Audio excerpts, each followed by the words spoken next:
अनुगुल सहर कदम पड़ियारे आज अष्टम मॉर्निंग स्टार क्रिकेट टूर्नामेंट सफल रूपे उद्घाटित होईछि। आजिर उद्घाटनी मैच रे हिंदोल एकादश अनुगुल वारियर क्लब को 22 रन व्यवधान रे परास्त करी सेमीफाइनाल पई योग्यता अर्जन करिछि। अनुगुल टॉस जीति हिंदोल को बैटिंग पई आमंत्रण करिथिला। हिंदोल निर्धारित 15 ओभर रे 7 विकेट हराई 177 रन करी एक बड़ लक्ष्य देइथिला।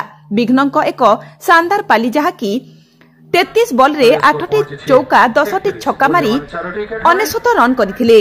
जवाब रे अनुगुल निर्धारित 15 ओभर रे 7 विकेट हराई 155 रन करि पारिथिला।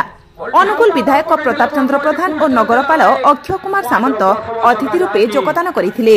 मॉर्निंग स्टार क्लब रो सभापति मायाधर मिश्र, संपादक रंजन धीर सामंत और अनुगुल क्रिकेट संघ सदस्य शेख रफिक, प्रभात कुमार सिन्हा, अरुण पुष्पालय, धीरेन सामल, समरेन्द्र स्वाई और मॉर्निंग स्टार कर्मकर्ता उपस्थित थिले। रितेश जी की व्यक्तिगत त्रुटि एति सहित दल स्कोर पहुंची 39 ओवर परिसमाप्ति।